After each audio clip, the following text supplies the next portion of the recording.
Hi, yes. Day 14. 2 weeks in, still going strong, I guess, I think. So my eye is looking worse. I had taken my daughter to the doctor this morning, and her doctor just happened to look and, asked what was going on or what happened. And I told her, and she did say that the blood is going to continue to move down. So I could possibly turn black and blue down my face further. Yay, so exciting, so happy to hear that. What's really sore, besides touching my head, like my knuckles, I took a massive gash out of my knuckle there. I don't know if you can see it, it's like a major hole, but that's really stingy today. I noticed that.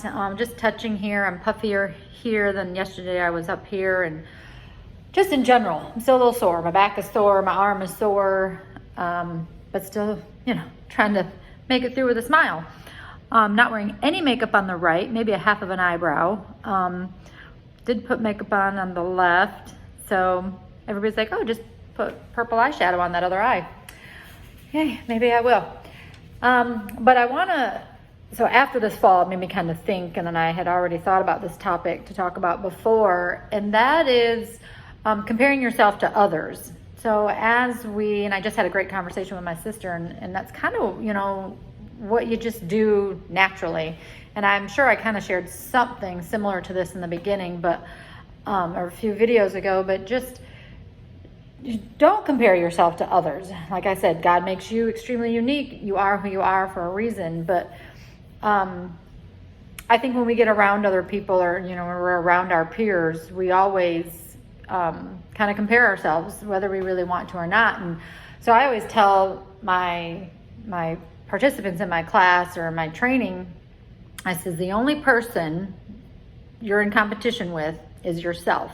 So wave to your neighbor, say hi to them, but you're not in competition with them.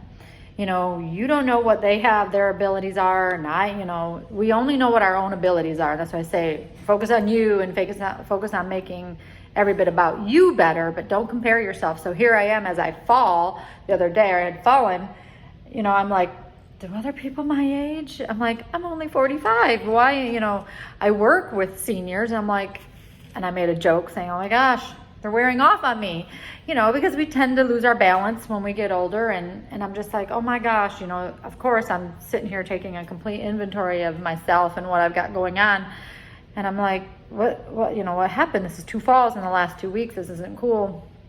So I found myself kind of comparing myself to my peers, and for having a little freak out session. But just remember, don't compare yourself to others. I do find kind of humorous, and I shared this the other day. I was talking, as we age, or as we hit 40, I don't know what it is with women when we hit our 40s, but all of a sudden it's like, that's our time to prove ourselves. So if you ever look at a race category, it's usually like 5-year increments. So like 40 to 45, those age, hang on, chew, oh, I was gonna sneeze, thank you. That age group, it's like one of the largest groups. You'll see the numbers and they'll be like 100. And then you got your young 30s, or your even older, your 60s and 70s, and the groups are smaller. And I want to say, and just my theory, I was like, because we hit our 40s and we're like, oh my gosh, one, I don't want to be 40 yet. 2, did I do everything that I said I was going to do by this age? And oh my gosh, I haven't ran a race yet. A lot of people have put that out there, that they want to do a 5K or a 10K or a half or a full. And they find themselves all of a sudden getting to their 40s and they haven't accomplished one of those goals yet. And so I find that group gets larger and larger. I don't know. My theory may have nothing to do with it. Maybe that's just the group they all, they feel fine at their 40. I don't know. I just happen to notice that is a large group when I go to race. But again, we get in there and we're always looking at that person next to us, and we're thinking like, what is she doing? Is she doing better? Is she, and we do it in general. I mean, gosh, look at social media. We're constantly comparing ourselves to others on social media. This person's going on this trip, and this person's got this money and this car and this house. And I'm like, you know what? I would be completely content, and I say it all the time, living in a tent on the beach. I always said when I was still living in Pensacola, when the kids graduated high school, I was going to buy a camper or a tent and live right there on Pensacola Beach, until I found out that it was like $1,500 just to rent the campsite, not let alone the amount. And I said, $1,500, the house I was renting was only like $1,250. It was a decent sized house. So I kind of chuckle at that, but I still would do it. Like, I have friends who camper lived for years. My dad, him and his wife, they live in a camper and they travel all over with it. And I was like, that's what I want. So I don't have to have the big fancy house. I don't have to have the fancy car, the nice clothes, the nice bike, the nice purse.